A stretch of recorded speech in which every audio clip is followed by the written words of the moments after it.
लोकसभा अध्यक्ष एवं इंदौर की सांसद सुमित्रा महाजन ने रविवार को इंदौर में हजारों लोगों की मौजूदगी के बीच सवर्ण आरक्षण धन्यवाद महोत्सव की शुरुआत की। संस्था मेरा भारत मेरा अभिमान द्वारा राजबाड़ा स्थित देवी अहिल्या प्रतिमा के समक्ष सुमित्रा महाजन की मौजूदगी में प्रधानमंत्री नरेंद्र मोदी के प्रति भी हस्ताक्षर के माध्यम से धन्यवाद ज्ञापित किया गया।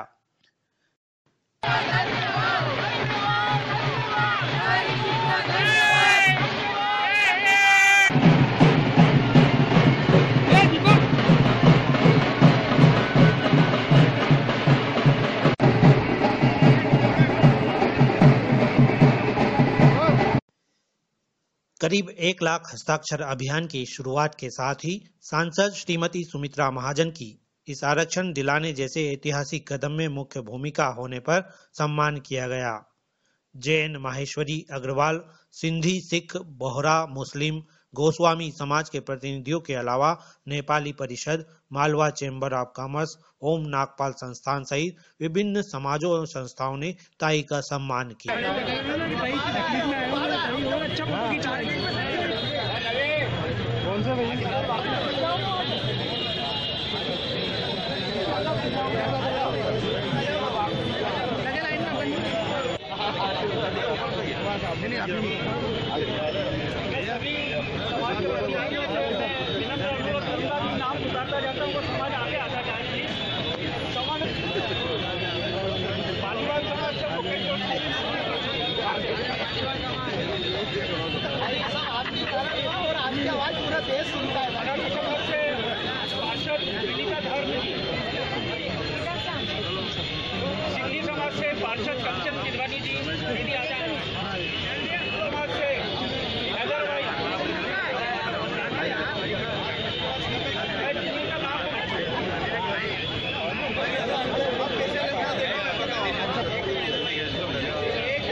इस अवसर पर संस्था मेरा भारत मेरा अभिमान के संयोजक शंकर लालवानी ने प्रारंभिक उद्बोधन में सांसद सुमित्रा महाजन के प्रयासों पर धन्यवाद देते हुए कहा कि शहर के 15 चौराहों पर 1 लाख हस्ताक्षर कराकर उन्हें ताई के माध्यम से प्रधानमंत्री जी तक पहुंचाया जाएगा।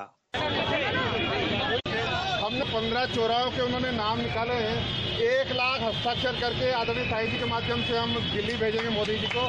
ये इंदौर से हम प्रथम बार जिस प्रकार स्वच्छता में प्रथम आया उसी प्रकार आभार में भी हम पीछे नहीं, हम आगे रहकर 1 लाख हस्ताक्षर करके हम आगे उनको देंगे और यह अभियान की शुरुआत अभी आदरणीय ताई जी के नेतृत्व में होगी। और इस अवसर पर सांसद एवं लोकसभा अध्यक्ष सुमित्रा महाजन ने कहा कि मेरी अध्यक्षता में यह काम हुआ है, इसकी मुझे खुशी है। उन्होंने कहा कि किसी का कुछ छीने बिना हमें हमारा अधिकार मिल गया। हिंदुस्तान के नागरिकों को ज्यादा से ज्यादा अधिकार देने का काम पार्लियामेंट में होने का कारण ताई ने भारतीय जनता पार्टी को दिया गया बहुमत बताया। काम हुआ है कि आरक्षण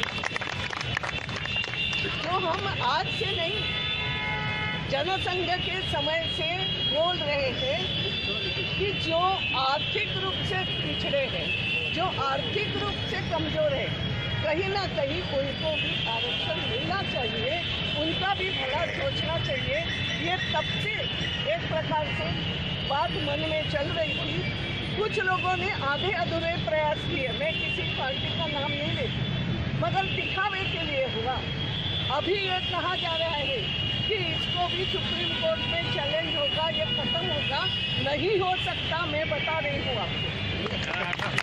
इसलिए नहीं, इसलिए मैं बता रही हूँ, इसलिए नहीं। इतना पुख्ता काम कर दिया आप सब लोगों ने।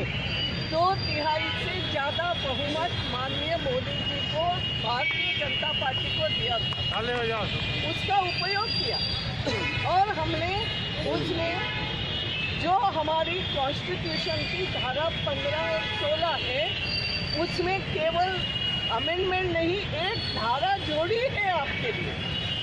कॉन्स्टिट्यूशनल अमेंडमेंट करके केवल लोकसभा में प्रस्ताव नहीं, पहले ऐसा हुआ था केवल प्रस्ताव, और इसलिए सुप्रीम कोर्ट में चला नहीं। आपको याद होगा कि 2005 में जब पिछड़ा वर्ग को आरक्षण दिया था, वो भी आज तक बरकरार है। वो उसी 15 और 16 तरह की धारा में एक धारा जोड़ करके दिया गया था, तो ऐसे ही इस बार भी एक धारा 5 एक्स्ट्रा जोड़ी, 5 के साथ 6 एक्स्ट्रा जोड़ी गई है और एक्स्ट्रा धारा जोड़ करके ये संविधान संशोधन, इसमें सहयोग सभी दलों ने किया, मैं उनको भी धन्यवाद देती हूँ।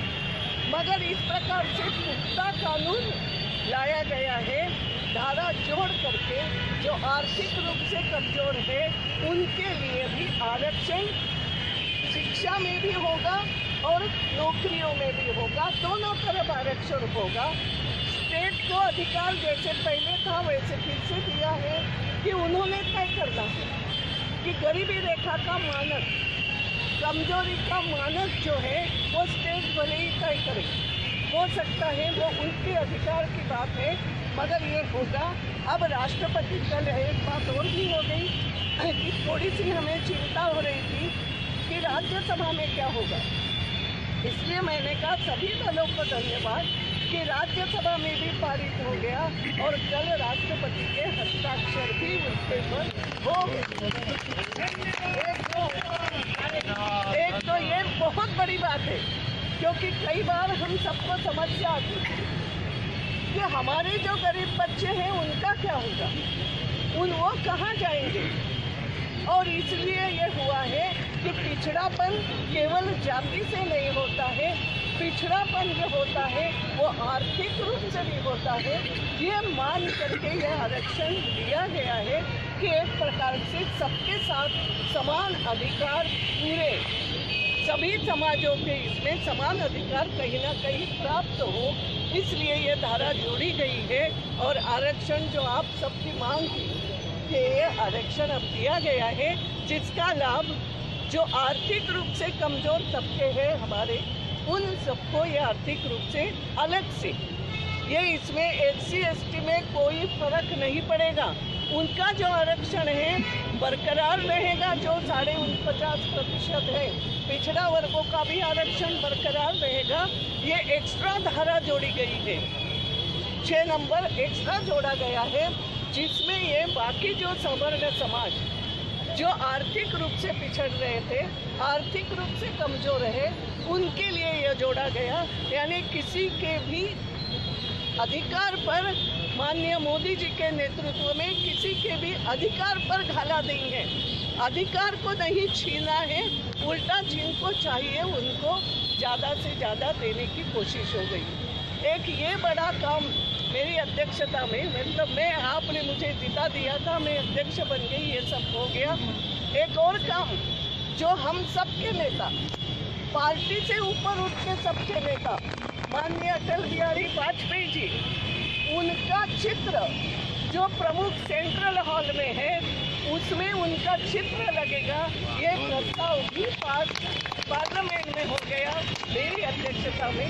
मुझे उसकी भी बहुत खुशी है और खुशी इस बात की है सभी पार्टियों ने उसमें समर्थन किया, सभी पार्टियों ने माना कि हाँ अटल जी जैसे नेता की चित्र प्रतिमा पार्लियामेंट के अंदर होना ही चाहिए।